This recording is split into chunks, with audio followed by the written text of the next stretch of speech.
Doutor Rogério Derble, eu passo a palavra ao senhor agora para o senhor fazer a sua exposição. Eu tenho 15 minutos para expor. Se depois precisar de mais, a gente vai administrando para todo mundo falar, e depois, no outro período, a gente complementa se for necessário. Ok. Bom dia a todos. Agradeço, Paulo Brandão, pelo convite. Parabenizo a mesa. E vocês estão com sorte, porque quando um advogado pensa já é difícil, imagine 2, imagine 8 numa mesa só discutindo um assunto que é complicado. Sorte porque, como o Vergara disse, a gente tem se falado muito, tem trabalhado em conjunto, justamente para evitar situações e adversidades. Falar depois do Dr. Vergara é muito difícil, porque ele é muito eloquente, é um orador que causa inveja, e eu sou extremamente mal educado e vim recomendado de casa para poder me conter e falar apenas e tão somente aquilo que nós estamos fazendo dentro do GDPAP, concatenado agora com as demais associações. Todo mundo sabe que eu já vim falando já há algum tempo, há 4 anos. O nosso objetivo no GDPAP foi discutir dívidas, discutir a relação do artigo 48 e separação de massas. Mais recentemente, nós incluímos a questão do plano de equacionamento e, a partir de então, hoje, nós vivemos o plano de equacionamento. Optei por uma via administrativa porque eu não tinha condições de obter documentos, provas, argumentações, e então eu comecei a solicitar um apoio político. Fomos para o Senado, fomos para a Câmara, fomos para a CVM. Eu tenho processo na CVM, tenho processo na Previc. E, em resumo, para vocês, o que eu posso dizer é que nós temos hoje um inquérito na Procuradoria da República, onde nós estamos buscando o pagamento de dívidas ordinárias e dívidas extraordinárias. Muitas delas o Dr. Vergara já até falou aqui, mas nós especificamente estamos batendo numa questão, que é a implantação do plano de cargo e salário, a RMNR, e a política salarial adotada nos últimos 10 anos, que criou, no nosso entendimento, quase que uma submassa diferenciada e que comprometeu as reservas matemáticas futuras e atuais do plano PPSP. Isso causa, ao lado daquelas outras dívidas já mencionadas pelo Dr. Vergara, um impacto muito grande. E o objetivo que nós temos hoje é de fazer com que a Petrobras reconheça essas dívidas, pague essas dívidas, para quê? Como o próprio presidente da Petros disse nesse ano, se me falha a memória, no dia 2 ou 3 de janeiro, ele pediu a prorrogação do plano de equacionamento para mitigar os impactos do plano de equacionamento. Agora, a semana passada, nós tivemos uma audiência na CPI da Petrobras, na Alerj, onde o presidente da Petros foi intimado a depor, uma vez que a CPI apura as vendas dos ativos da Petrobras para que a Petrobras pague dívida. Nada mais justo do que o presidente da Petros comparecer à CPI para saber, já que a Petrobras está vendendo ativo para pagar dívida, qual seria a posição da Petros na cobrança dessas dívidas diante da venda dos ativos. Foi uma audiência pública que, no meu entendimento, foi muito rica, principalmente pelo comprometimento. Isso está gravado, e foi feito um comprometimento perante a CPI, o presidente da CPI, o deputado Paulo Ramos, no sentido de que, se alguém tivesse uma questão técnica para ser levada ao presidente da Petros, para se discutir dívida, para que a Petrobras pagasse, que fosse levada para ele. E nós já discutimos pelo menos umas 2, 3 vezes com o presidente da Petros. Nós solicitamos a ele que fizesse os estudos, nós fizemos os estudos, nós lá com o apoio técnico de 2 atuários, fizemos um estudo dentro daquilo que nós podíamos fazer. E o que foi isso? Pegamos todos os documentos possíveis que estão disponíveis na rede da internet, analisamos os números, e são números. E números não tem como se esconder, se maquiar, não tem como. Interpretação jurídica, eu acho que é possível. E é o que mais nós estamos vendo hoje, são interpretações jurídicas que são desfavoráveis a vocês. O Vergara já disse aqui. Essa questão que ele suscitou, que gerou aquela audiência pública em agosto de 2015, para saber qual é o regulamento que se aplica, se é o regulamento da data da entrada ou da data da saída, isso para mim é um despautério. Isso tem um nome, que eu não posso dizer aqui, mas tem um nome. Eu me candidatei naquela audiência pública, eu e o Brito. E, por acaso, nós fomos preteridos. E nós tínhamos um entendimento quase que unânime, igual ali. Qual o entendimento? Veja, Vergara, se vai prevalecer o regulamento da data da saída e não da entrada, eu pergunto, quem é ativo aqui? O senhor. Eu vou alterar o regulamento porque eu posso, porque eu tenho a maioria, e o senhor vai passar a receber 50%. Vai, porque eu posso. Porque o regulamento da data da sua saída vai dizer, o senhor recebe 50%. O senhor vai ao judiciário e o STJ vai dizer, qual era o regulamento da data da saída? 50%. E o senhor vai receber 50%. Ou seja, eu vou tirar o déficit do plano usando um cheque em branco dado pelo Poder Judiciário. Mas eu não fui escolhido para dizer isso. O regulamento é o contrato de vocês. Essa é a jurisprudência há 30 anos na trabalhista. Por que o regulamento é o contrato de vocês? Porque quando vocês aderiram ao Plano Petros, aderiram literalmente numa folha de papel que tinha o seu número de identificação, pai, mãe e tal, e acabou. E cadê os deveres, as obrigações? Estão aonde? No regulamento. Por isso que a lei diz até hoje que é obrigado a entregar aqueles que se aderem ao plano de previdência a entrega de um regulamento. O regulamento é o contrato. Ou seja, mudar o contrato. E pode? Não. Mas o STJ está com o entendimento de que vai valer o regulamento da data da saída. Eu disse, isso é um cheque em branco. É um cheque em branco. Então, a interpretação jurídica, eu estou tentando fugir dela. Só ajuizar a ação quando for efetivamente necessário.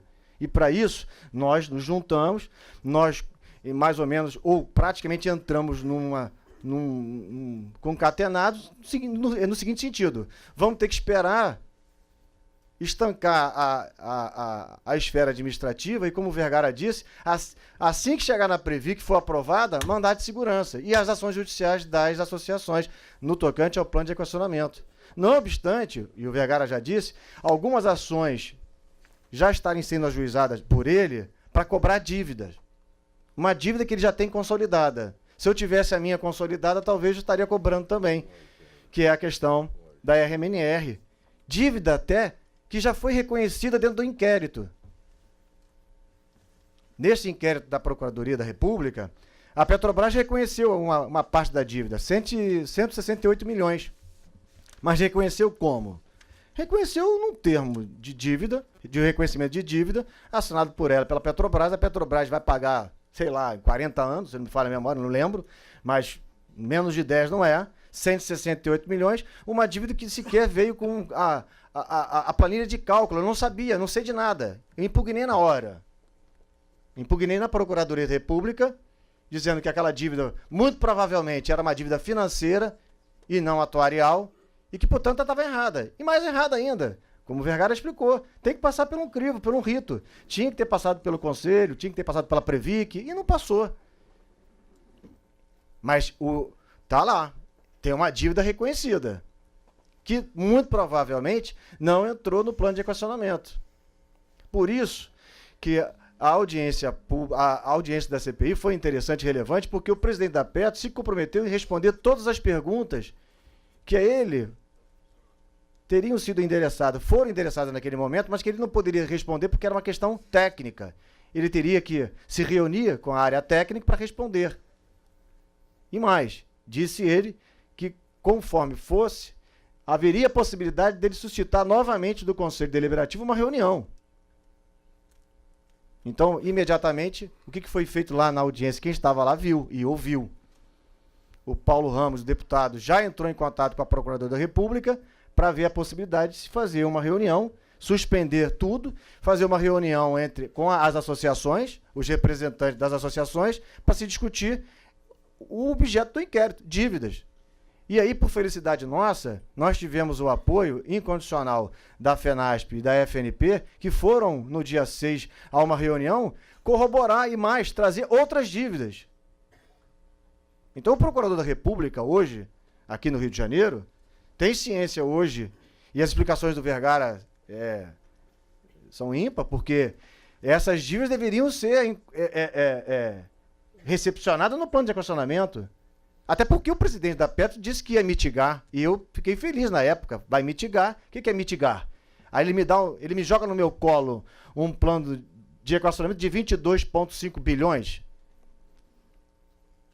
Eu não tenho dúvida, para mim, uma das minhas perguntas que eu vou entregar hoje, porque acabou que eu fiquei incumbido de entregar essas perguntas ao deputado, para o deputado entregá-las hoje ao presidente da Petro, eu estou perguntando, uma das perguntas que eu estou fazendo é o déficit de 22,5 bilhões que passou para 27,7, ok, correção, ou eles estão enfiando o déficit de 16 no mesmo plano de equacionamento? Aí está errado.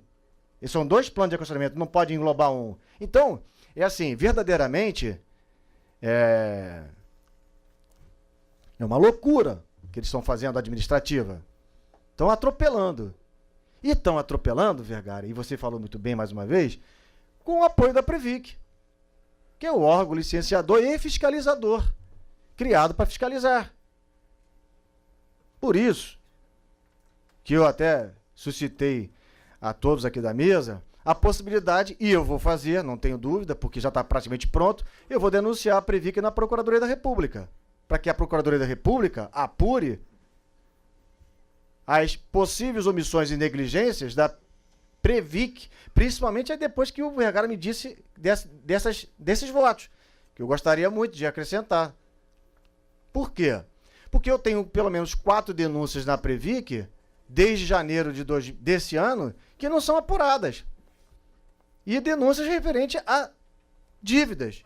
E o nosso estudo, que foi corroborado por uma grande empresa de atuária do Rio de Janeiro, ela demonstra inequivocamente que existe uma dívida e que existe uma possibilidade muito grande da Petrobras ser responsável pelo pagamento de um valor que é alto. O plano de equacionamento em si, temos questões que poderíamos suscitar. Por exemplo, família real. O presidente da Petro, na CPI, disse, realmente, há quanto tempo que não se faz um recadastramento? E de uma hora para outra se faz o recadastramento. Pior, o plano de equacionamento é aprovado e o recadastramento vem depois. E pior, a Petrobras informa a SEC americana que o balanço dela é inconsistente porque ela não tinha condições de... Ela não tinha confiança na base de dados da Petro, mas assim mesmo a Petro fez um plano de equacionamento e depois ela, 10 minutos depois que foi aprovado na sexta-feira, às 19h12 já estava em todos os sites, inclusive naquele site americano que é de investimento, que o plano de equacionamento estava aprovado. Então, é desesperador, é chato. Acho que agora vocês acordaram. E aí a carapuça serve, porque todo mundo sabe aqui que a gente já, para defender vocês, nós já nos enganfinhamos aqui. Mas somos homens profissionais e estamos hoje destinados a encontrar uma solução técnica, jurídica. Vocês acordaram talvez tarde, mas no momento certo. No momento certo. No momento certo, por quê? Porque sem essa pressão, nós não vamos conseguir muita coisa. Então, o meu ponto de vista e o meu objetivo é continuar questionando administrativamente, tentando buscar da Procuradoria da República essa intervenção, denunciando a Previc, sim, porque existem situações que são flagrantes, que ela deveria ter fiscalizado e não fiscalizou. Continuarmos com os nossos estudos. Eu cheguei um pouco mais tarde agora, porque eu estava com o atuário.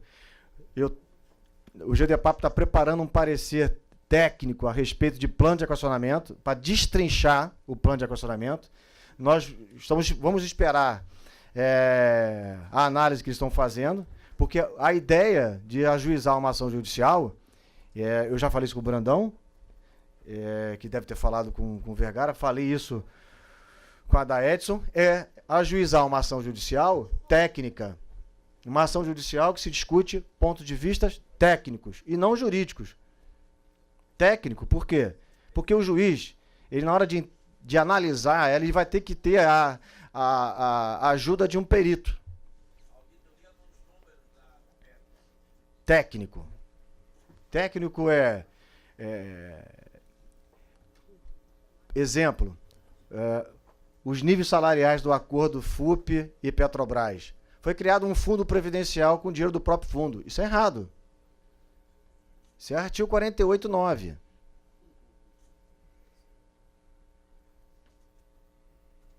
Eu confio nele. Quem propôs foi a FUP, Petrobras. E quem paga... Zé, conclua, por favor.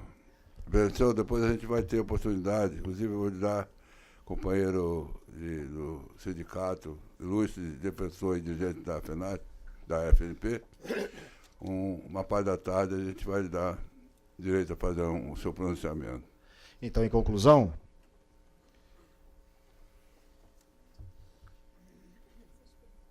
vou continuar com a estratégia que está sendo adotada, que tem dado certo.